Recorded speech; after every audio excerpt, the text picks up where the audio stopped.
नमस्कार, good evening, शुभ संध्या। आप सभी का पथगामिनी के मंच पर, पथगामिनी भाषा साहित्य और विचार के मंच पर हार्दिक स्वागत है। हमारे मंच के पटल पर विराजित सभी बुद्धिजीवियों का हार्दिक स्वागत, वंदन। पथगामिनी परिवार आप लोगों का हार्दिक स्वागत करता है। और पटल के उस पार जितने लोग भी जुड़े हैं या जुड़ेंगे, सभी को मेरा नमस्कार, गुड इवनिंग, शुभ संध्या। अभी हमारे दो अतिथि नहीं आए हैं, आ जाएंगे, मैं उन्हें जोड़ लूंगी। तो मैं बताना चाहती हूँ कि आज जिस मुद्दे को लेकर मैं आज मंच पर लाइव आई हूँ, बहुत ही गंभीर मुद्दा है। हालांकि गंभीर भी नहीं है, पहले भी होता आया है और चलता रहता है हमारे देश में, समाज में। तो ये मुद्दा शिक्षा से संबंधित है। शिक्षक दिवस कल बीत गया है और हर साल की भांति मैं इस बार भी एक गंभीर मुद्दे को लेकर आई हूँ। शिक्षक दिवस पर मैं किसी तरह का सेलिब्रेशन नहीं करके मुद्दे को लेकर आती हूँ और कोई न किसी मुद्दे पर मैं चर्चा करती हूँ। और आज भी मैं आपके सामने एक नई नीति के विषय में चर्चा करने के लिए आई हूँ। वो नीति क्या है? ओपन बुक परीक्षा 9th के लिए, क्लास 9th के लिए अगले सत्र यानी 2026-27 के लिए ये पूरी तरह से लागू कर दिया गया है।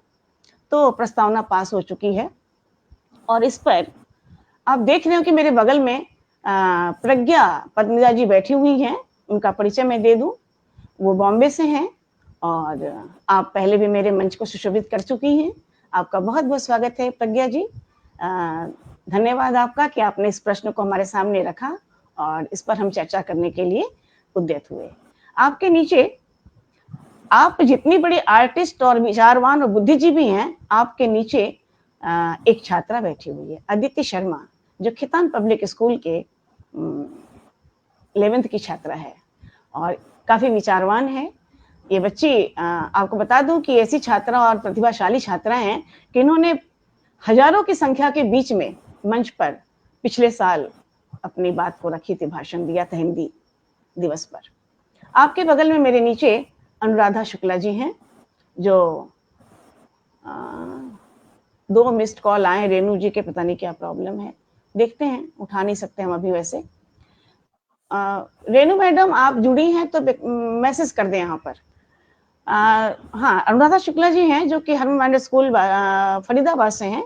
हरमन माइनर स्कूल हमारा पुराना स्कूल है और यहाँ पर मैंने 28 साल अपने जीवन के दिए हैं, वाराणसी से लेकर फरीदाबाद तक। 18 साल वाराणसी में, 11-12 साल फरीदाबाद में। हमारे स्कूल के 10-12 ब्रांच हैं और उसी ब्रांच की मैं एक पुरानी अध्यापिका हूँ। उसके बाद में अदिति शर्मा के स्कूल, खितान पब्लिक स्कूल में भी मैंने अपना कुछ समय 3-4 साल योगदान दिया है। इस प्रकार से हम सब यहाँ पर शिक्षक कैटेगरी के लोग जुड़े हैं। मैं वेट कर रही हूँ अरुण शर्मा जी का, सोनिया जी का मुझे उम्मीद नहीं है क्योंकि उनके पति हस्बैंड बीमार हैं। और अरुण शर्मा देखते हैं कब जुड़ते हैं, अरुण मिश्रा जी कब जुड़ते हैं। जो भी पटल को उस पार जुड़ा है उसको बहुत बहुत उसका स्वागत, अभिवादन।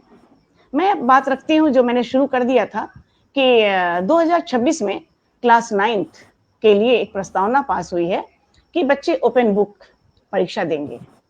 हालांकि कोई नया नहीं है, पहले भी हुआ है 2014, 15, 16, 17, 18 पहले भी हुआ है, लेकिन सक्सेस नहीं रहा है। उसके पहले माननीय स्वर्गीय मुलायम सिंह यादव जी के जमाने में भी यूपी बोर्ड में हुआ था, सक्सेस नहीं हुआ था, जबकि विदेशों में इसी नीति से एग्जाम लिए जाते हैं। खैर, हमारे पास जो नीचे अनुराधा जी बैठी हुई हैं, वो एग्जामिनेशन संभालती हैं और बहुत अच्छी तरह से इस चीज को जानती हैं। अभी मैं प्रज्ञा जी के पास चलूंगी और बता दूं कि प्रज्ञा जी ने एक फेसबुक पर कमेंट किया था और बहुत अच्छा खासा लिख कर डाला था, जिसके कारण मेरा ध्यान उधर गया था। मैं पढ़ दूं उसको। उन्होंने लिखा था कि मैं इस एग्जाम के पक्ष में नहीं हूं, क्योंकि बचपन से ही याद करने की क्षमता विकसित करना बुढ़ापे में अल्जाइमर होने की संभावना को कम करता है। जब एक्टर बनाने के लिए लोग लंबे लंबे स्क्रिप्ट याद करवाते हैं और ओपन माइक के लिए लंबी लंबी कविता बिना फोन देखे पढ़ा जाना प्रभावशाली माना जाता है, आगे नौकरी पेशा जीवन में भी उम्मीद की जाती है कि पूरी पूरी एसओपी हैंड्स ऑन रहे, बार बार देख कर रेफर ना करें। तो बस ये बच्चे भी याद करके परीक्षा लिख लें। ओपन बुक की परिपाटी मुझे नहीं जचती। सब जगह गहरी स्मरण शक्ति करने वालों का डंका बजता है। आपने पोलिंग करवाई थी, जो मैं बताना चाहती हूँ कि प्रज्ञा जी ने पोलिंग करवाई थी यस और नो में, जिसमें यस में तो 48% था और नो में 52%। 48% जनता तैयार थी कि ओपन बुक एग्जाम हो और 52% जनता नहीं थी। इसी पोलिंग ने मुझे इस चर्चा को करवाने के लिए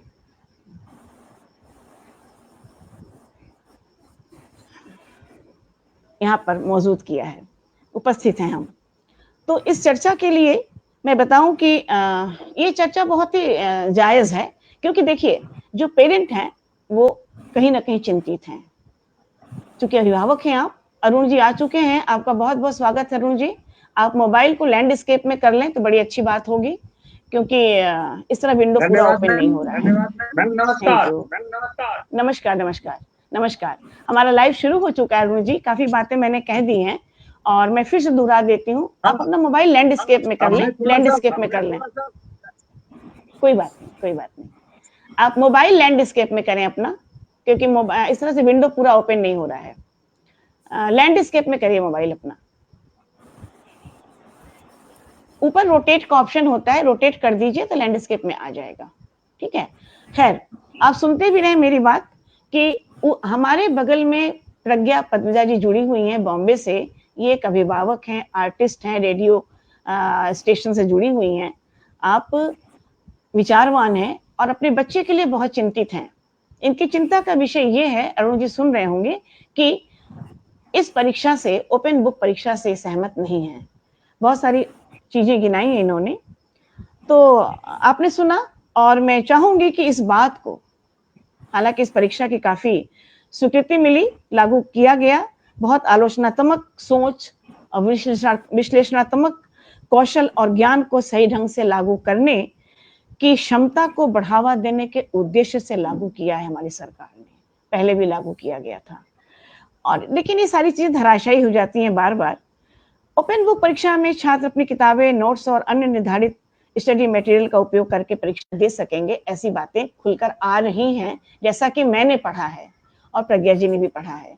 तो प्रज्ञा जी की चिंता का समाधान, या यूं कह लें कि हमें बातचीत करना चाहिए, क्योंकि जो एक बार निर्णय हो चुका है शिक्षा नीति को लेकर, उससे तो हम कुछ कर नहीं सकते। हाँ, चर्चा कर सकते हैं, बातचीत कर सकते हैं और उस पर विचार कर सकते हैं और हमारी बातें दूर तक पहुंच सकती हैं।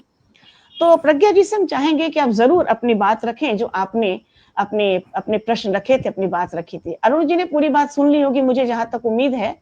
तो प्रज्ञा जी अपने मुंह से अपनी बात रखें। स्वागत है आपका प्रज्ञा जी।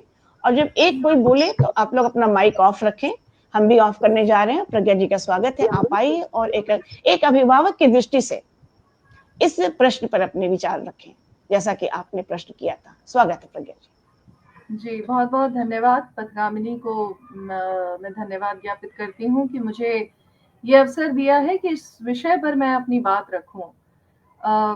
इसमें बहुत लोग इसके पक्ष में हैं और मेरा जो स्टैंड है शुरू से ही मैं इसके विपक्ष में हूँ। कारण ये है कि मैं ऐसा समझती हूँ कि मेहनत और हार्डवर्क का कोई रिप्लेसमेंट नहीं होता है। और मेरा अभी बेटा 8वीं कक्षा में है, अगले साल वो 9th में जाएगा, और किस तरीके से इसका असर पड़ेगा उस पर एक एक करके परतें खुलेंगी, बातचीत होंगी। देखिए, बहुत सारे वेरिएबल्स हैं भारत की पढ़ाई में। हमारे यहाँ पर एक जो बहुत ज़्यादा स्ट्रांगली अभी लेकर के आए हैं बात की, बच्चों पर दबाव बहुत ज़्यादा है, बच्चे आत्महत्या कर रहे हैं, बहुत पढ़ना पड़ता है, सिलेबस बहुत ज़्यादा है। तो ऐसा, इसके बहुत फैक्टर्स हैं, जिसका सबसे बड़ा फैक्टर्स है एकल परिवार, शहरीकरण, बच्चों का अकेलापन, माता पिता मजबूरन लिविंग स्टैंडर्ड के लिए उनकी नौकरी। अब ऐसे में मनोविज्ञान बीच में आ जाता है और आप कहते हैं कि इस लिहाज से बच्चे का जीवन थोड़ा आसान किया जाना चाहिए। लेकिन आप गौर फरमाइए, आज की डेट में 40 साल के, 50 साल के जो आप विदेशों में सीईओज देखते हैं, स्टार्टअप करने वाले लोग देखते हैं, वो कौन है? वो वे लोग हैं जो यहाँ की इंडियन सिस्टम से पढ़ करके विदेशों में गए हैं और आज जम रहे हैं, जच रहे हैं, और इतना ही नहीं, दूसरे देशों में लीड कर रहे हैं।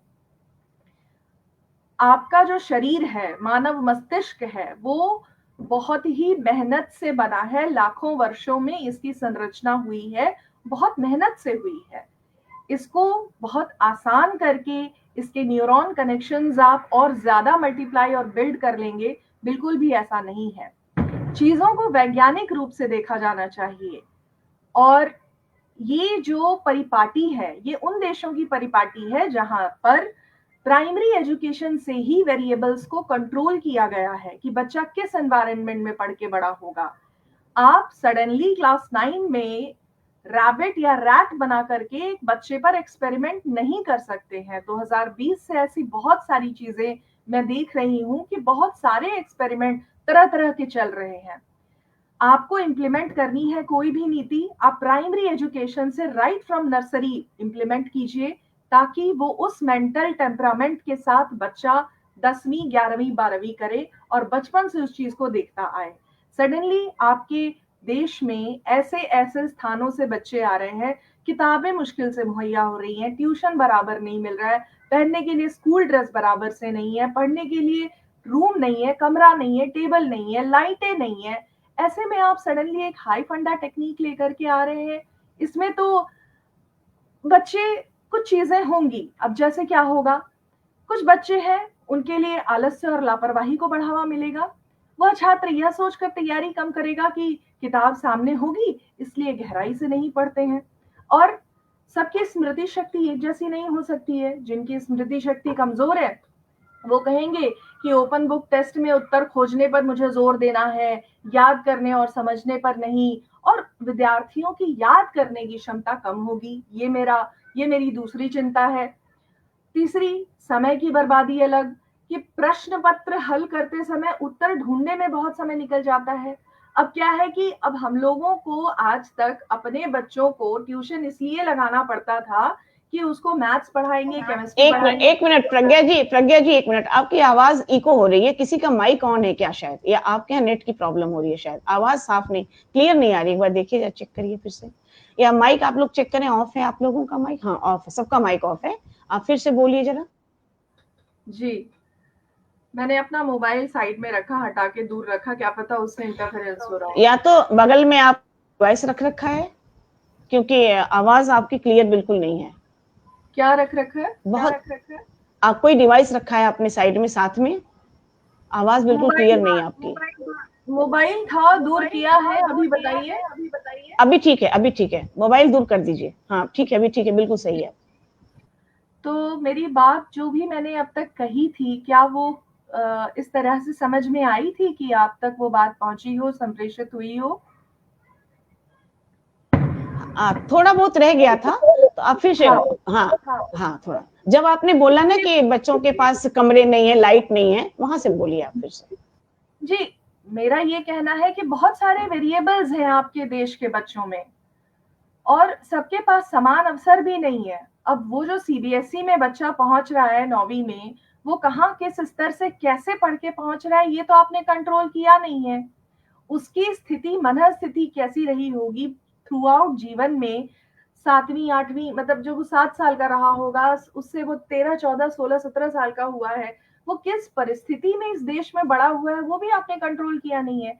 बात कंट्रोल करने की नहीं है, बात है उन स्थितियों को समान रूप से मुहैया कराने की जहां पर प्राइमरी एजुकेशन एक बच्चे को मिलती है।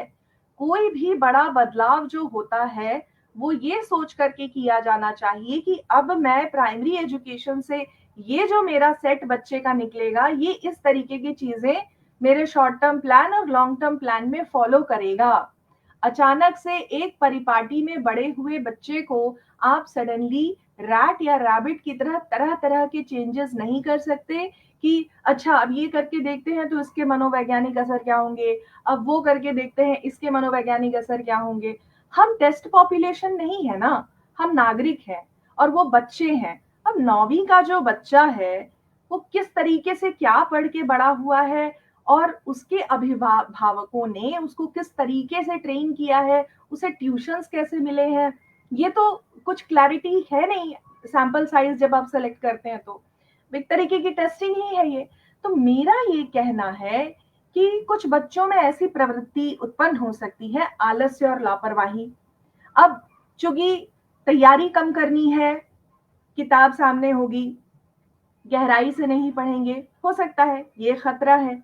जब कोई भी नई पद्धत आती है तो उसके खतरों पर मेरा पूरा मानना है कि जो टीम होगी उन्होंने विचार किया होगा, जरूर किया होगा। लेकिन मैं एक अभिभावक के रूप में जिन बातों के लिए चिंतित हूं वो यहाँ रख रही हूँ।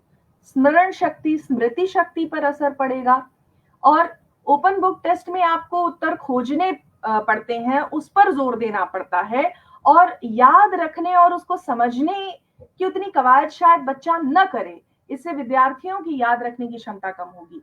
मेरी अभी चिंता बढ़ जाती है अभिभावक की तरह कि पहले तो मैं मैथ्स, फिजिक्स, केमिस्ट्री के लिए ट्यूशन दिलाती थी, अब मुझे इसके लिए भी ट्यूशन दिलाना पड़ेगा कि अब ओपन बुक टेस्ट क्लियर करने के लिए बच्चे का मनोविज्ञान क्या हो। अब इसका बाजार खुल जाएगा, ट्यूशन सेंटर इसके अलग खुल जाएंगे। तो मतलब मैं अब मैथ्स, फिजिक्स, केमिस्ट्री भी पढ़ाऊं और ओपन बुक टेस्ट कैसे क्लियर करते हैं उसकी भी ट्यूशन कराऊं, तो मेरे पॉकेट पर और एक खर्चा बढ़ गया। जाहिर है हम कॉम्पिटिटिव माँ बाप हैं, हम चाहेंगे कि हमारा बच्चा सबके लाइन में अच्छा करे। अचानक से पीयर प्रेशर आएगा। जिनके पास पैसा है वो माँ बाप अच्छे अच्छे ट्यूशन सेंटर्स में ये बोल के दिलाएंगे कि अरे ये जो फिजिक्स वाला है ये आ गया ये समझाने के लिए कि मनोवैज्ञानिक रूप से कैसे क्लियर करें ओपन बुक टेस्ट। इसके लिए 99 रुपए की क्लास में आप ये करें, हमारी इंट्रोडक्टरी क्लासेस लें, फिर उसमें जाओ तो उसमें बोलेंगे आप मात्र 2000 रुपए पे कीजिए और हम आपको यहाँ पर आकर के ऐसे सेशन देंगे। मतलब खर्चे का घर बढ़ रहा है और कुछ नहीं, काम की बात एक हो नहीं रही है। बच्चा एक इन्वेंशन करने लायक पढ़ाई नहीं कर रहा है, ऐसी कोई चीज नहीं हो रही। अरे उसे ये तक नहीं पता चल रहा है कि पेड़ का पत्ता दिखता कैसा है, उसकी जो स्टेम्स होती हैं वो कैसी होती हैं, और आप बड़ी बड़ी चीजें उसको बड़े बड़े क्लासेस में दिखा रहे हो। एक पत्ता तो ले जा करके बच्चे को स्कूल में दिखा नहीं रहे हैं। छोटी क्लासेस से बड़ी क्लासेस तक के ये हाल है। तो अब है कि समय की कितनी बर्बादी। बच्चा एकाग्रचित होकर के पढ़ने के बजाय कूद कूद करके ये सोचता रहेगा कि अभी मुझे कुछ ऐसी टेक्निक करनी है कि मुझे बस ढूंढना पड़े। देखिए बहुत सारे ऐसे पॉइंट्स हैं। असमानता कितनी है कि जिन छात्रों को किताब और नोट्स व्यवस्थित रूप से उपलब्ध हो जाते हैं उनके लिए शायद ये ओपन बुक की तैयारी आसान हो सकता है उन छात्रों के लिए मुश्किल हो जाए जो आर्थिक रूप से कमजोर हैं। और इसके अलावा गहरी समझ, एक रिसर्च माइंडसेट में कमी हो जाएगी। आप कल को आईएएस करवाना चाहेंगे अपने बच्चे को, कहाँ से वो याद करेगा, कहाँ से वो एस्से लिखेगा, कहाँ से वो शोध परक स्थिति अपनी उत्पन्न करेगा। मतलब ये कितना बड़ा गैप हो जाएगा। प्रज्ञा जी आवाज क्लियर नहीं है आपकी, बिल्कुल अभी बिल्कुल आवाज फिर से डंप होने लगी, बहुत ज्यादा कट रही है। जब आवाज ही क्लियर नहीं होगी तो आंसर भी ठीक से नहीं मिल पाएगा ना फिर। वैसे मैम आपकी आवाज तो क्लियर आ रही है यहाँ पे। हाँ कट कट के आ रही है, और आपके आपकी आवाज बिल्कुल बुलंद है। लिप्स वगैरह भी नहीं क्लियर हो रहे हैं, हिल रहे हैं आपके। ऐसा है क्या? ये तो गड़बड़ हो गई। नहीं अब मुझे आ रही आवाज नहीं, अब यहाँ आवाज आ रही है। आपको आ रही है आवाज क्लियर? अरुण जी और आप लोगों को आवाज आ रही है। देखिए मैंने इन्हें बहुत बारीकी से वॉच कर रहा हूँ। देखिए मैंने अपनी बहुत बात बोल दी। मैं मतलब सुन रहा हूँ इन्हें। एक अभिभावक की तरह, एक देश के नागरिक की तरह मेरी अपनी चिंताएं हैं। मैं तो एक अदना सा हिस्सा हूँ, छोटी सी व्यक्ति हूँ, बट यही है कि मैं विचलित हो रही हूँ। मैं एक शिक्षक परिवार से हूँ, मेरे पति स्वयं एक शिक्षक हैं, हमारा एक क्लासेस भी है। जिस तरीके से चीजें चल रही हैं मुझे थोड़ी चिंता होती है, क्योंकि आज मैं देख रही हूँ कि विश्व के इतने बड़े बड़े कंपनीज के सीईओ, चाहे ब्रिटेन में ले लीजिए, यूएस में ले लीजिए, कहीं भी ले लीजिए, इंडियंस हैं। उनके माँ बाप ने उनको कैसे पढ़ाया था? क्या वो डांटते नहीं थे? क्या वो उनको प्रेशर नहीं देते थे? क्या उनको याद करने नहीं बोलते थे? क्या उन्होंने रिटन एग्जाम्स नहीं दिए? कितने पहले आईएएस बनते थे? एक तो पहले ही हमारे दिमाग क्या दही ये रील के 30 सेकंड ने कर दिया है, 90 सेकंड ने कर दिया है, उसके ऊपर पढ़ाई भी कम कर रहे हैं। मेरे हस्बैंड से मेरी ये बात प्रतिदिन होती है कि जो लेवल मैथ्स का हमारे बचपन में था वो लेवल नहीं है हमारे बच्चों का। मेरी ये सीधा सा आग्रह है सरकार से। और आप जो है चीजें घटाते जा रहे हो। आप इवोल्यूशन थ्योरी में आपने डार्विन भी हटा दिया है। कितनी सारी चीजें हैं। उद्देश्य ही खत्म हो गया है परीक्षा का। परीक्षा का उद्देश्य क्या होता था कि हम जो है मेंटली अपने आप को लाइफ में मुश्किल सिचुएशन के लिए और तनाव के लिए तैयार करें। तनाव के लिए शरीर को तैयार करना परीक्षा का उद्देश्य होता है। वही खत्म हो गया है। हमारी मेंटल एजिलिटी और एबिलिटी कैसे बढ़ेगी? फिर तो यही है कि मैं होम स्कूलिंग कराऊं और अपने बच्चे को स्कूल में जो 8-8 10-10 घंटा देती हूँ उसके बजाय उसको कुछ बस कॉम्पिटिटिव एग्जाम्स कराऊं और अपना फिर माउंटेनियरिंग कराऊं, मैं भी उसको स्विमिंग कराऊं। जब स्कूल में मुझे वो चीज मिलेगी ही नहीं जो मेरे बच्चे को जीवन के लिए तैयार करे, तो हम स्कूल क्यों भेजेंगे? बहुत ही बड़ा पैराडाइम शिफ्ट करना पड़ेगा फिर हमें। बहुत कब तक ऐसा चलेगा कि स्कूलिंग से पेरेंट को धोखा मिले? सारी पढ़ाई सब कुछ ट्यूशन के माध्यम से कराएं और स्कूल में अब वो भी ओपन बुक टेस्ट। तो मेरा तो ये है कि मैं चिंतित हूँ। मैं यहाँ पर अब अपनी बात को विराम देती हूँ। आगे कुछ और सवाल जवाब होंगे तो बोलूंगी।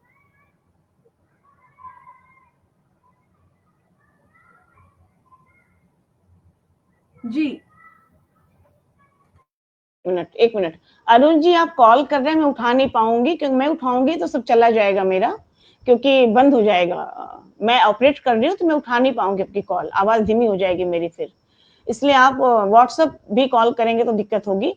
आप क्या कहना चाहते हैं? मैसेज के थ्रू करिए, मैसेज करिए, आप यहाँ पे लाइव में मैसेज करिए। हाँ बोलिए। अच्छा प्रज्ञा जी, अभी काफी कुछ आपने अपनी चिंता जाहिर की है, थोड़ा सा मैं बात आगे बढ़ा दूं।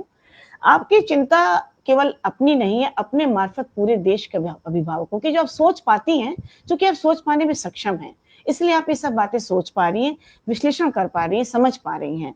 आपकी चिंता मनोवैज्ञानिक भी है, आपकी चिंता पीयर प्रेशर की भी है, कोचिंग की भी है। एक कोचिंग तो चली रही है, दूसरी कोचिंग वो होगी कि अब कैसे तैयारी की जाए ओपन बुक एग्जाम की। बिल्कुल सही है। और जेब का खर्चा, गरीब तबके पर असर पड़ेगा, जो कि आपने खुल के कही ये बात। और आपने जो एक बहुत बड़ी बात कही है कि अरुण जी मैं अगर सुन रहे हैं तो मैं कॉल उठा नहीं पाऊंगी, प्लीज अरुण जी मुझे बात सुन रहे हैं तो मैं कॉल उठा नहीं सकती हूँ, मैं उठाऊंगी तो मेरा ऑपरेट नहीं कर पाऊंगी, खत्म हो जाएगा, इसलिए लाइव बंद हो जाएगा। इसलिए आप प्लीज मैसेज करें। अनुराधा जी मैसेज कर दीजिए उनको आप, ठीक है? लाइव में मैसेज कर दीजिए कि मैम नहीं उठा सकती हैं, शायद उनकी नेट की है। तो आपने एक बहुत ही जेन्युइन बात की है कि मुश्किल सिचुएशन के लिए तैयार करना बच्चों को। एक उद्देश्य होता है, जीवन का उद्देश्य होता है, पढ़ाई का उद्देश्य होता है मुश्किल सिचुएशन के लिए तैयार करना। खैर ये सारी मैं क्योंकि अभी टीचिंग में नहीं हूँ, लेकिन टीचिंग से बाहर भी नहीं हूँ, काफी संपर्क में हूँ लोगों के, और मैं इन सब विषय पर पढ़ती लिखती सोचती रहती हूँ। ऐसा नहीं है कि सारी नीतियों पर, इन सारी बातों पर पहल न किया गया हो, सोचा न गया हो, जरूर सोचा गया होगा, लेकिन हाँ फिर भी आपके सोचने के मुताबिक हमें इस पर बात करनी चाहिए। इसके लिए मैं सबसे पहले, जो हमारी अदिति शर्मा जुड़ी है छात्रा, वो भी सुन रही हैं, क्योंकि उनके ऊपर भी ये सारी बातें लागू होंगी।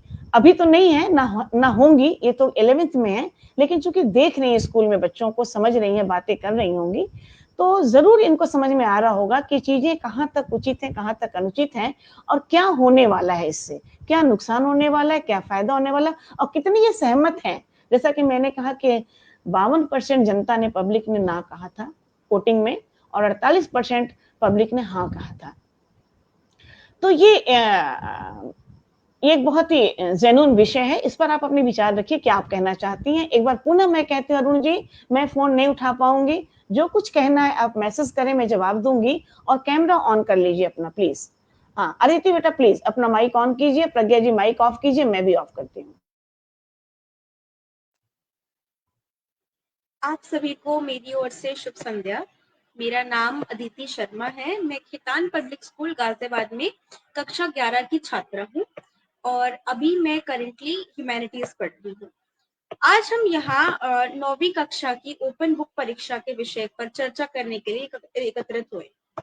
मेरा मानना है कि कक्षा 9 और कक्षा 11 हमारी पढ़ाई की मजबूत नींव होती है। इन्हीं कक्षाओं में हम जितनी मेहनत करते हैं वही आगे चलकर हमारी बोर्ड परीक्षा और जो भी प्रतियोगी परीक्षाएं हम लिखते हैं अपनी 12th के बाद, उसमें हमारी सफलता को तय करती है। अगर हम कक्षा 9 में ओपन बुक एग्जाम्स करते हैं और परीक्षाओं को थोड़ा आसान बना देते हैं तो छात्रों को उनकी जो मेहनत करने की आदत है वो कम होती जाएगी।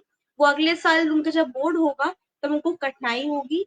परीक्षा का जो उद्देश्य है इसका है कि हम अपनी याददाश्त को मजबूत करें, अपनी समझने की क्षमता को बढ़ाएं और अपनी समस्याओं का हल अपने आप लें, अपने ही ज्ञान से। उन सब चीजों की जो हमारी परीक्षा थी वो उसका उद्देश्य नहीं रहेगा।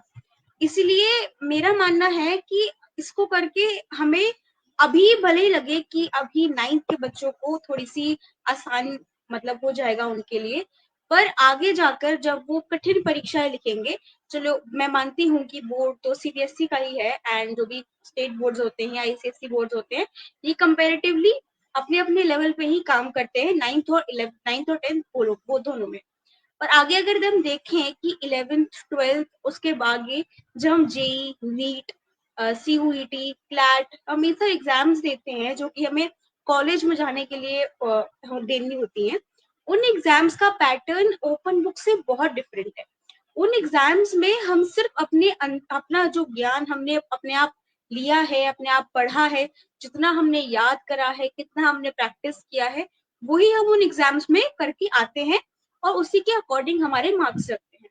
तो अगर हमें इस चीज की आदत 9th में लग जाएगी और 10th में अगर हमने थोड़ा अपने आप को एडजस्ट करके कर भी लिया तो भी ये लॉन्ग टर्म के लिए ये एग्जाम्स बच्चों को बहुत ही कमजोर कर देंगे। मैंने इसी साल अपने एग्जाम दिए हैं 10th में और जिस तरीके से सीबीएसई ने कहा है कि वो अपने एग्जाम्स में 9th में ओपन बुक टेस्ट कर रही है तो वो क्वेश्चंस सीबीक्यू देगी। तो जो मैंने सीबीक्यू क्वेश्चंस इस साल भी अटेम्प्ट करे हैं कुछ तो मैंने उनमें देखा है कि सीबीक्यू क्वेश्चंस एप्लीकेशन बेस्ड होते हैं ताकि बच्चों को बहुत ज्यादा याद ना करना हो और वो अपने समझने की शक्ति को और अपनी अप्लाई करने की शक्ति को ज्यादा इस्तेमाल कर पाए। लेकिन मेरे अकॉर्डिंग मतलब मुझे इतना लगता है अगर हमें कितना ही समझना आता हो, कितना ही हमें रियल लाइफ में कैसे अपने जितना भी हमने पढ़ा है उसे कैसे हम अप्लाई कर सकते हैं वो आता हो, उसके बाद भी हमें याद करना आना चाहिए। क्योंकि रियल लाइफ में हमारे पास किताबें नहीं होंगी 2400 घंटे, हमारे पास जो होगा वो हमारा अपना ज्ञान होगा जो हमने पहले से पढ़ के रखा है, जो हमें याद है। और अगर हम स्टार्टिंग में ही बच्चों को ये कर देंगे कि आप बुक्स का इस्तेमाल करें तो उनकी याददाश्त पे बहुत फर्क पड़ेगा और वो आगे जाके अपने फ्यूचर को लाइट ले लेंगे और बाकी सारे एग्जाम्स भी एक्सपेक्ट करेंगे कि उन बाकी सारे एग्जाम्स भी उनके लिए लाइट होंगे, जो कि नहीं होंगे एंड देन उनको असफलता फेस होगी।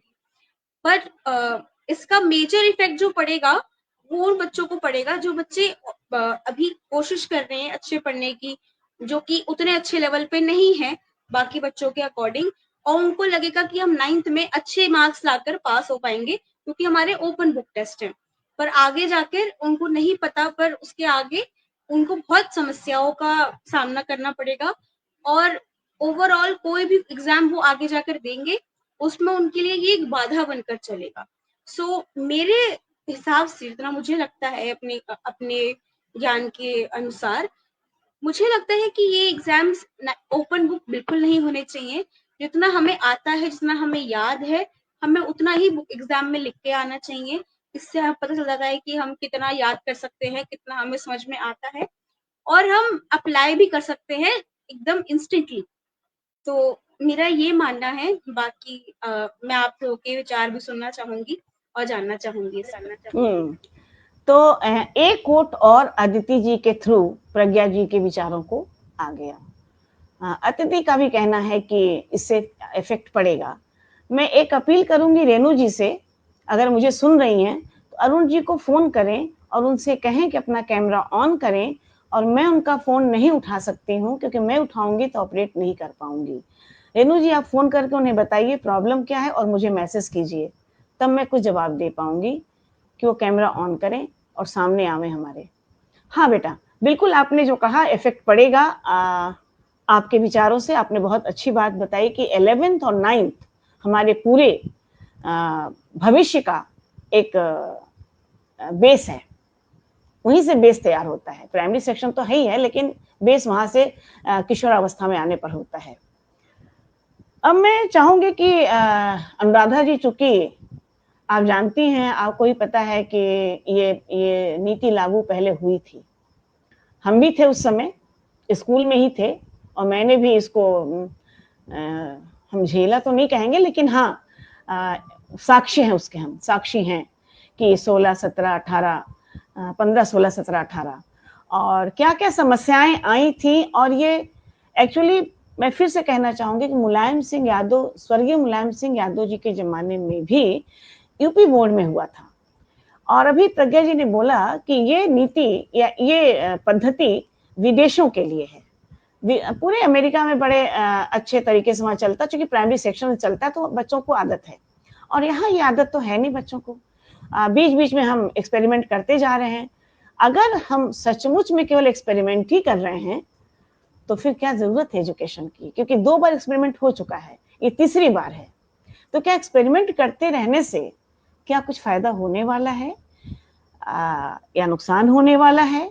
इससे क्या गर्त में जाएगा, क्या होगा, और एक्सपेरिमेंट है या क्या है? अनुराधा जी इस पर अपनी बात रखें। आइए, स्वागत है आपका, हम माइक ऑफ करते हैं अपना। नमस्कार, मैं अनुराधा राय। 21 साल का मेरा टीचिंग एक्सपीरियंस है। जो अदिति बेटा आपने जो बात कही है ओपन बुक, ये 2014 से 2017 में भी लागू किया गया था, जो कि सक्सेसफुल नहीं रहा।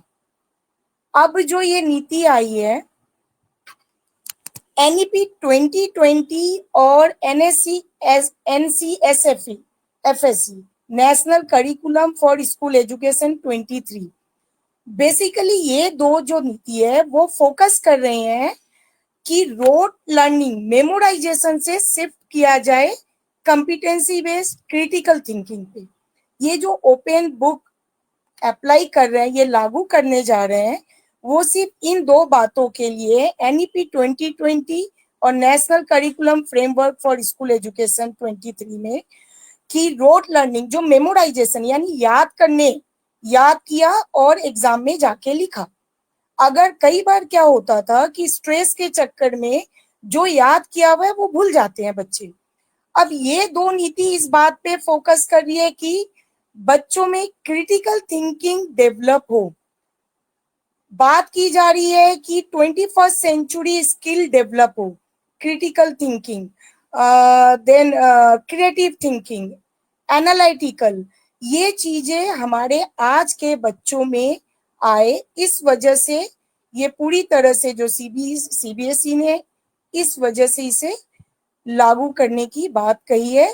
फिर से ये अलग बात है आगे कितना सक्सेस होता है, बट हाँ मैं इस बात में से जरूर सहमत हूँ कि आजकल के बच्चों की जो याद करने की पद्धति है वो आजकल के, मैं तो 100% बच्चे नहीं बोलूंगी, लेकिन कुछ परसेंट है आज के जनरेशन में बच्चे जो बुक पढ़ना नहीं चाहते हैं। वो ChatGPT, गूगल, अब AI का जमाना है, तो वो बुक को देखने में बिल्कुल भी इंटरेस्टेड नहीं है, जो मेरा अपना अनुभव है स्कूली बच्चों के साथ। अब अगर ये ओपन बुक आ रहा है तो उससे फायदा क्या होगा कि बच्चे सोचना स्टार्ट करेंगे, उनकी जो क्रिटिकल थिंकिंग है वो डेवलप होगी, वो रोट लर्निंग नहीं करेंगे। हर एक स्कूल में, हर एक क्लास में, जो मेरा अपना अनुभव है, कुछ बच्चे ऐसे होते हैं जो याद नहीं कर पाते हैं, वो चीजों को समझाएंगे, अगर वो चीजें अगर एक्सपेरिमेंट करके करते हैं, सपोज अगर प्रैक्टिकल किया, वो समझ जाते हैं, वो अपनी लैंग्वेज अपनी भाषा में लिख सकते हैं। यानी वो अपना क्या अप्लाई कर रहे हैं, क्रिटिकल थिंकिंग अप्लाई कर रहे हैं। अब अगर पूरा का पूरा एग्जाम 100 नंबर 80 नंबर पूरा ही अगर लर्निंग हो गया, तो हमारे ऐसे बच्चे जो जिनको याद करने में दिक्कत आ रही है, वो यहाँ पे पीछे रह जाए। तो बेसिकली इन बातों को ध्यान में रखकर ये लागू किया गया है। ऐसा नहीं है कि ओपन बुक का मतलब बिल्कुल ही 100% ओपन बुक होगा, बच्चे ने बुक खोला, एग्जाम में आंसर ढूंढा, लिख लिए, ऐसा नहीं है। उसमें बच्चे ने जो पढ़ा बुक में, जो ओपन बुक उनको मिल रहा है, जो उनको बुकलेट दिया जाएगा एग्जाम में, उसमें से उनको सारांश निकालना पड़ेगा, यानी उनको क्रिटिकली सोचना पड़ेगा। और सबसे बड़ी बात है, ये ऑप्शनल है, जरूरी नहीं है, ये मैंडेटरी नहीं किया अभी भी सरकार ने, ये ऑप्शनल है। आप चाहो तो इसको ऑप्ट करो, चॉइस है इसमें, ना चाहो तो ना लो। और आज के जमाने में अगर हम स्किल की बात करें, अगर हम बेरोजगारी देखें, अगर कोई बहुत पढ़ लिख के चलो आईएएस बन गया, डॉक्टर बन गया, इंजीनियर बन गया, वो तो ठीक है, वो अपने पैरों में खड़ा हो गया। लेकिन ऐसे बहुत बच्चे हैं जो ग्रेजुएशन के बाद आगे नहीं बढ़ पाते। तो वहां पे अब बात होती है स्किल की, स्किल की बात की जा रही है। आपके पास स्किल है, देन आपको जॉब मिल रही है आसानी से। तो ये स्किल को डेवलप करने के लिए ये ओपन बुक पद्धति लाई गई है। ये 100% ओपन बुक होगा ऐसा नहीं है। रोट लर्न, इसमें नॉलेज बेस्ड क्वेश्चंस होंगे, कंपिटेंसी बेस्ड होंगे, क्रिटिकल थिंकिंग होंगे, एप्लीकेशन बेस्ड होंगे, ये सारे मिक्स्ड होंगे। बस मैं तो अब आगे यही कहना चाहूंगी, हर चीजों का पॉजिटिव नेगेटिव इम्पैक्ट दोनों होता है। अगर ओपन बुक से हमारे उन बच्चों को बहुत फायदा होने वाला है जो याद नहीं रख पाते चीजों को, और या जो याद करने में इंटरेस्टेड नहीं होते। आजकल के बच्चे हैं वो हमेशा सोचते हैं याद नहीं होता। अगर मैं साइंस पढ़ाती हूँ, विज्ञान पढ़ाती हूँ, फिजिक्स ज्यादा अच्छा लगता है बच्चों को, केमिस्ट्री ज्यादा अच्छा लग रहा है, क्योंकि उसमें याद ज्यादा नहीं करना पड़ रहा है, उनको समझ रहे हैं, लैब में जा रहे हैं, प्रैक्टिकल कर रहे हैं, उनको ये याद है भाई इसमें ये मिक्स करेंगे तो ये वाली चीज हो गई। तो यहाँ पे वो क्या कर रहे हैं, क्रिटिकल थिंकिंग डेवलप हो रहा है, एप्लीकेशन बेस्ड हो रहा है। तो हमें हर तरह के बच्चों के बारे में सोचना है। जो बच्चे मेमोराइजेशन, जो अच्छी, जिनकी याददाश्त बहुत अच्छी है, अच्छे से याद रख सकते हैं, उनके लिए भी है। और जो बच्चे में स्किल डेवलप है, जिनके कुछ बच्चे ऐसे हैं जो अप्लाई करके आंसर लिखते हैं, एप्लीकेशन बेस्ड क्रिटिकल थिंकिंग, उनके लिए भी ये फायदेमंद है। मैं अपनी बात यहीं पे समाप्त करना चाहूंगी। हाँ, आगे अब देखते हैं ये कितना सफल होता है आगे आने वाले दिनों में, वो अलग है। बट पेरेंट को इसके लिए चॉइस है, ये बिल्कुल ऐसा नहीं है कि सबको ओपन बुक में ही जाना है। मैं अपनी बात यहीं पर समाप्त कर रही हूँ। आगे जैसे आपके प्रश्न आएंगे मैं आगे जवाब दूंगी। ओके ओके, अनुराधा जी आपने एक बात बताई कि पेरेंट के लिए चॉइस है, सबको ओपन बुक में जाना है या नहीं जाना है, इसको जरा क्लियर करिए, क्योंकि ये इतनी बात से कुल क्लियर नहीं हो रहा है। हाँ बताइए। हाँ, मैं बता रही हूँ। अभी तक तो देखिए ये ओपन बुक पद्धति न्यूज में आ रही है कि इसे सीबीएसई ने अप्रूवल दिया है, बट अभी तक, अगर अरुण सर आप जरा आप भी बताइएगा अगर मैं सही जा रही हूँ, मैंने सीबीएसई के ऑफिशियल वेबसाइट में अभी भी इस सर्कुलर को देखा नहीं है। हाँ, सीबीएसई ने अप्रूवल दिया है, ये बहुत सारे न्यूज में आ चुका है, बट जो एक पब्लिश होता है उसमें नहीं है। जहां तक मैंने ये देखा है उसमें बताया जा रहा है 100% ओपन बुक नहीं होगा। अगर मंजुला मैम आपको याद है 2014 से 2017 तक भी जो ओपन बुक आई थी वो 100% ओपन बुक नहीं था। कुछ पार्ट था 80 नंबर के प्रश्न पत्र में, कुछ पोर्शन ऐसा था जो ओपन बुक आई गेस शायद 10 या 15 नंबर या 20 नंबर का ऐसा था जो ओपन बुक पे था, आधारित था। तो सबसे पहली बात तो ये 100% ओपन बुक तो नहीं है, अभी तक तो मैंने ऐसा कहीं पढ़ा नहीं है कि ये 100% ओपन बुक। एक मिनट अनुराधा, मैं ये बोलना चाहूंगी कि जो ओपन बुक का जो कॉन्सेप्ट है ना, शायद लोगों को क्लियर नहीं है। देखिए, जैसे पेपर में ही आंसर होता है और क्वेश्चन होगा, उसी में से आंसर निकाल के बच्चों को जैसे निकाल के वो लिखना होता है उनको, सीन पैसेजेस जो होते हैं। ये थोड़ी है कि किताब खोल के बैठेंगे और आंसर निकालेंगे, ऐसा है क्या कुछ? नहीं, ऐसा नहीं। ओपन बुक का मतलब ये नहीं है कि बच्चा बुक खोला आंसर देखेगा ना। एक टॉपिक लिया जाएगा, हर एक सब्जेक्ट में, हर विषय में एक या दो टॉपिक उठाया जाता है, वो टॉपिक में से कुछ सिलेक्टेड क्वेश्चंस होते हैं, और ये सीन पैसेज की तरह नहीं है कि आपको वहीं से सारा आंसर मिल जाएगा और आप देख के लिखोगे ना।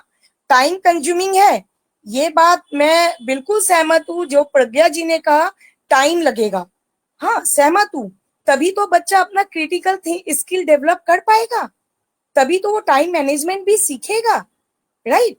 तो ओपन बुक मतलब ये बुक दे दिए बच्चों को एग्जाम में खोल के बैठे, ऐसा नहीं है।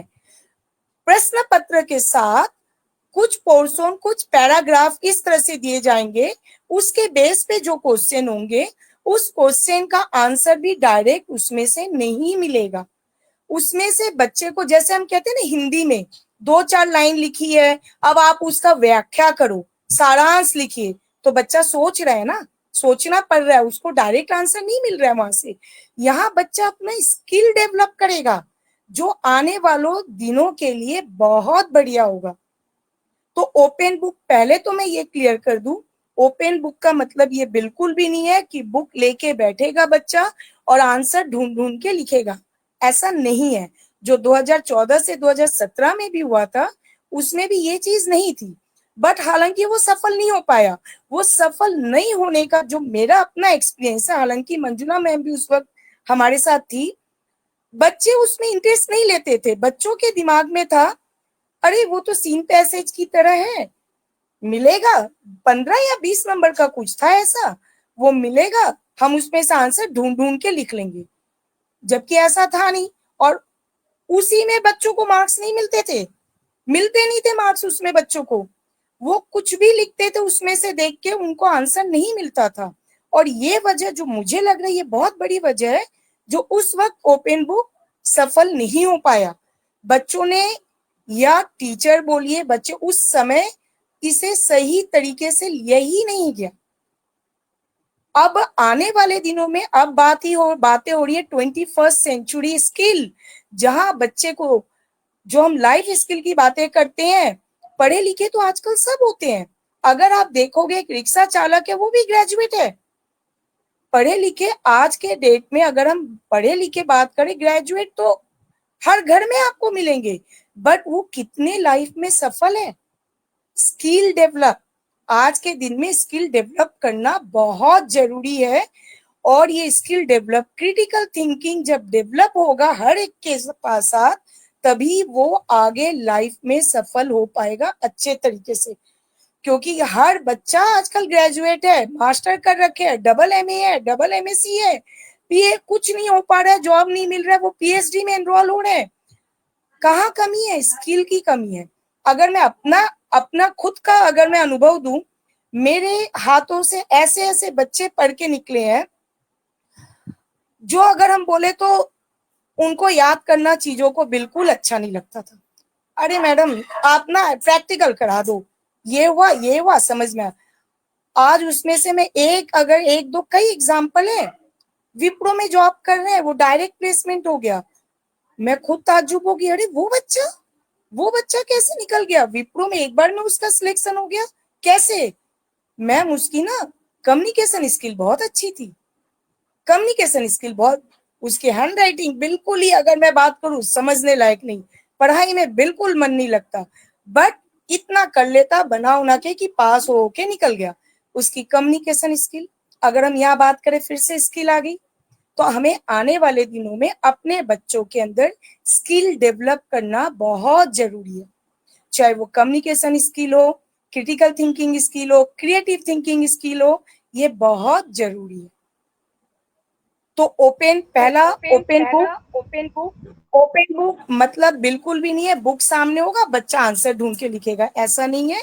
कुछ उनको पैराग्राफ दिए जाएंगे और उसमें से भी उनको डायरेक्ट आंसर नहीं मिलेगा, उसे अपना दिमाग लगाना ही पड़ेगा। और दूसरी बात, ओपन बुक के लिए जहां हम कहते हैं याद करना, याद तो करनी है, ट्रेडिशनल मेथड हमारा कहीं नहीं जाएगा, याद तो रखेगा, वो चीजें क्लास में समझेगा, याद रख पाएगा, तभी तो उस टॉपिक में जब उसे मिलेगा कुछ, तब उसे जो याद की हुई चीजें रहेगी, हाँ ये चीज ऐसे था, अब उसमें वो अपना आगे दिमाग लगाएगा, क्रिटिकली उसको सोचेगा और आगे उस चीज को लिख पाएगा। तो मेरे हिसाब से ओपन बुक आगे बच्चों के लिए फायदेमंद होगा। ये 100% ऐसा नहीं है ओपन बुक रहेगा, कॉम्पिटेंसी बेस्ड, मतलब कुछ क्वेश्चन क्रिटिकली बेस्ड, कुछ एनालिटिकल, कुछ एप्लीकेशन बेस्ड, कुछ रिमेम्बरिंग, कुछ नॉलेज बेस्ड, ये मिक्स होगा। अब हाँ, कुल मिला के कहने का मतलब है कि थॉरो स्टडी की सख्त जरूरत है। बच्चे करते क्या हैं कि प्रश्न के साथ साथ प्रश्न उत्तर रट लेते हैं, बुरी तरह से रट लेते हैं, और रट करके फिर प्रश्न जो आया जाकर उसी को इसको वमन कर देते हैं, उत्तर वमन कर देते हैं, लिख देते हैं, पास हो जाते हैं। बिल्कुल। मैं प्रज्ञा जी, मैं यहाँ पर एक अपना एग्जाम देना चाहूंगी। अनुराधा, आपको याद होगा एक बच्चा हर्षवीर था, 9th में मेरे ही साथ था, बहुत शैतान बच्चा था, पढ़ता नहीं था, हाँ लंबा सा था। लेकिन अदिति बताना चाहूंगी बेटा, जैसे आप भी कह रहे थे ना, तो वो बच्चा बहुत शैतान था, बिल्कुल पढ़ता नहीं था, लेकिन एक क्वेश्चन ऐसा था, उसने एक लाइन में, ओनली 1 लाइन में इतना सॉलिड आंसर दिया था कि मुझे 5 नंबर मजबूरन देना पड़ा। 5 नंबर का क्वेश्चन था, बहुत सारे बच्चों ने आंसर दिया था, रटा हुआ कुछ ये वो दुनिया भर का, लेकिन उस बच्चे को मुझे 5 नंबर एक लाइन के आंसर में देना पड़ा, क्योंकि इतना सॉलिड परफेक्ट आंसर उसने दिया था, बिना रटे वाला, रटना नहीं। तो कहीं ना कहीं थिंकिंग, अब अलग बात है कि प्रज्ञा जी बहुत सारे चीजों पर विचार कर रही हैं कि इसके लिए कोचिंग खुल जाएगा, गरीब बच्चों पर मार पड़ेगी, पिछले तबकों पर परेशानी आएगी, लेकिन ऐसा कुछ है नहीं प्रज्ञा जी, आपको ऐसा लग रहा है, लेकिन ऐसा है नहीं कुछ।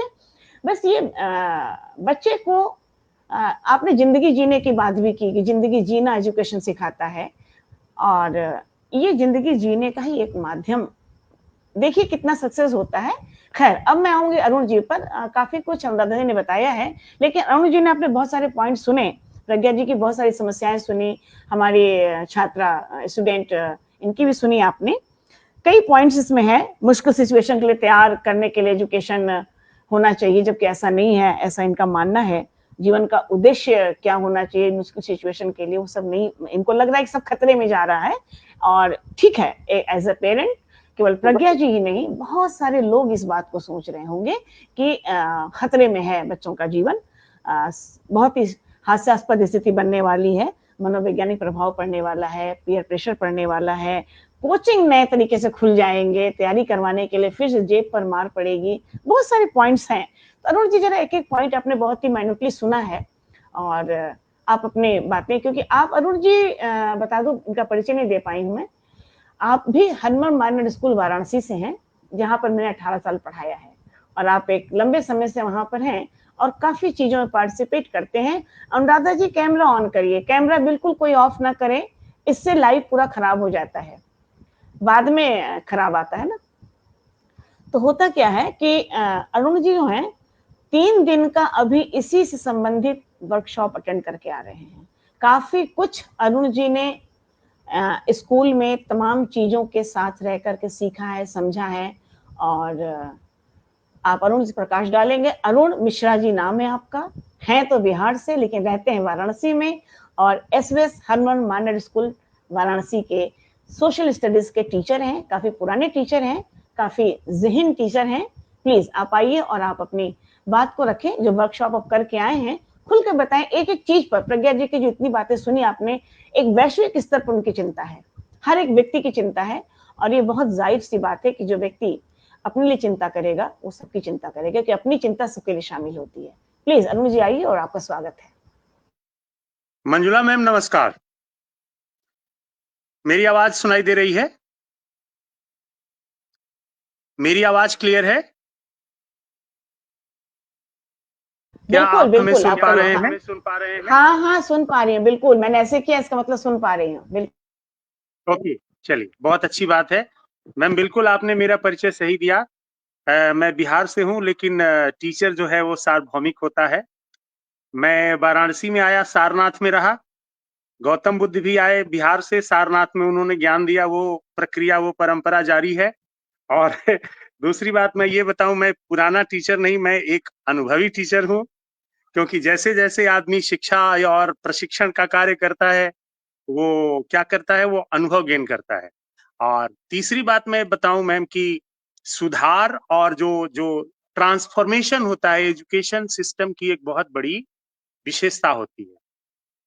अगर हम अपने एजुकेशन सिस्टम की बात करें तो ये जो जल्दी जल्दी में जो कहा मैम ने, जो हमारी पेरेंट्स थी, कि ये जल्दी जल्दी में किया जा रहा है। मैम ये जल्दी जल्दी में नहीं हो रहा है। लास्ट बार जो हमारा एजुकेशन पॉलिसी जो चेंज हुई थी, न्यू एजुकेशन पॉलिसी आई थी, पार्शियल चेंजेस आया था 1986 में, और उसके बाद से ये 2000 में ये प्रयास किया गया, जो न्यू एजुकेशन पॉलिसी हमारे पास आई है।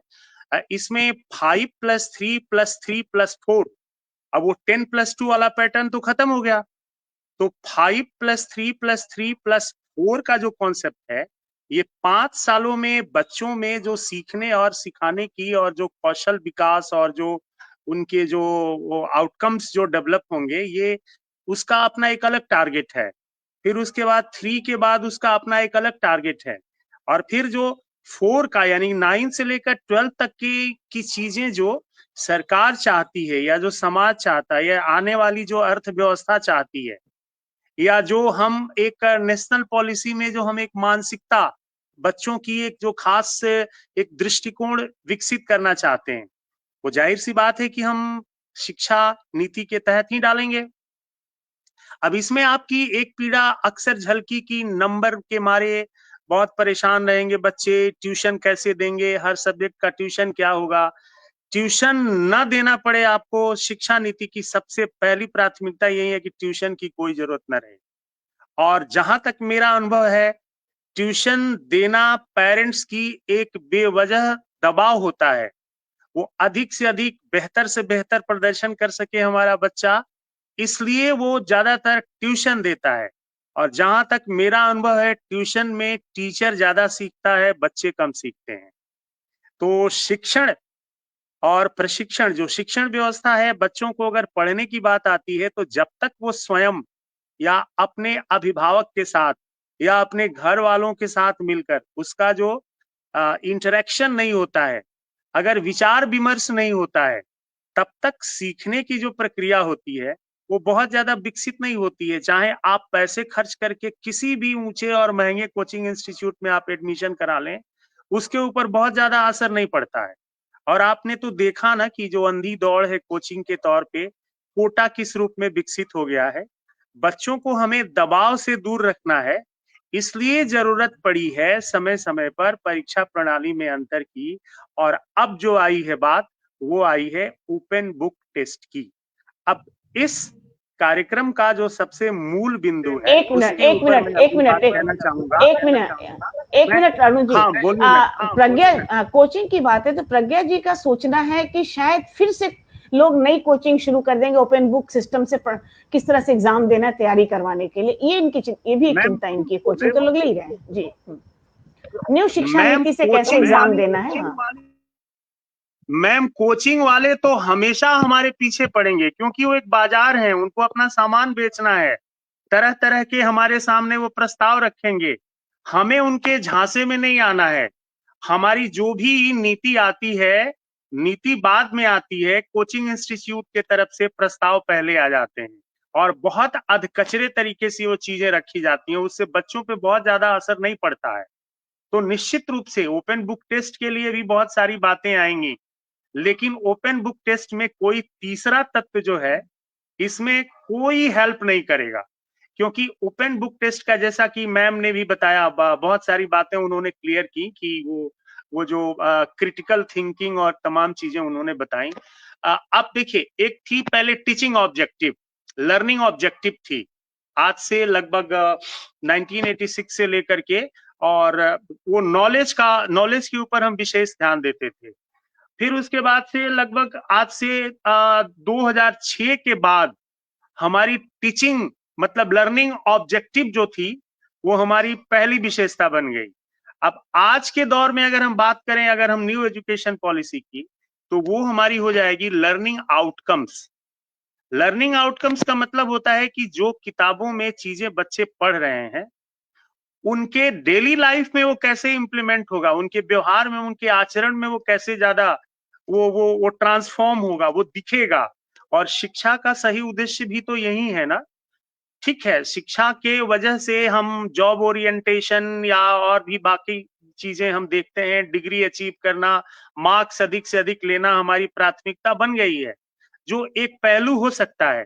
लेकिन सबसे बड़ी चीज है कि जो चीजें बच्चे पढ़ें तो उसका लर्निंग आउटकम्स क्या है। अब ओटीपी के माध्यम से हम आपको बताते हैं मैम। ओटीपी ये आज से नहीं हो रहा है। अगर एक प्रोफेशन की बात करें तो बच्चे अगर एलएलबी करते हैं, लॉयर अगर बनते हैं, और ऐसे कंडीशन में वकीलों के माध्यम से आपने सुना होगा कि आपने क्या इस जमीन का नकल ले लिया, नकल आपने बना ले लिया। अब नकल बनाना मतलब क्या होता है?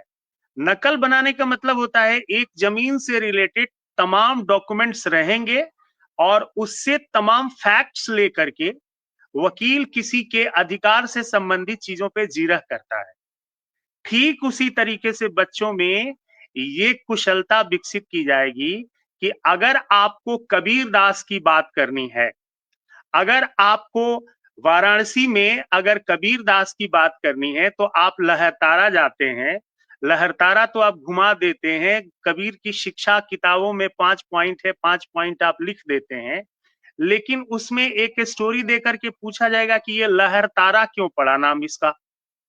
लहर और तारा, कबीर दास एक इकतारा बजाते थे, वहां से उनके ज्ञान की जो ये संगीत की धारा बही, तो इसलिए उसका नाम लहरतारा बन गया। तो पढ़ते समय बच्चों को थोड़ी सी सूक्ष्म अवलोकन जिसको कहा जाता है उस पर ध्यान देना पड़ेगा।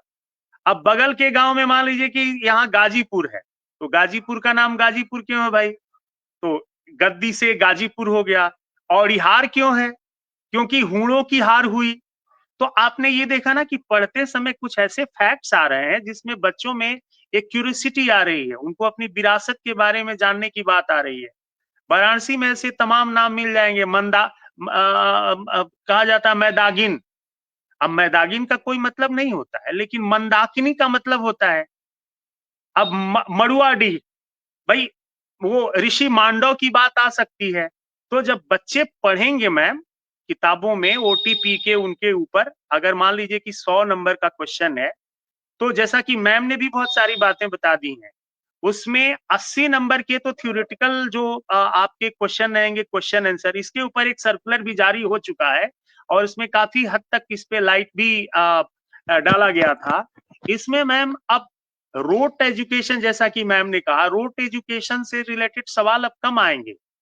याद करिए, कोचिंग इंस्टीट्यूट में हम कुछ पढ़ाएंगे लेकिन क्वेश्चन पेपर में अब वही सवाल आएगा। अब इसकी कोई गारंटी नहीं है।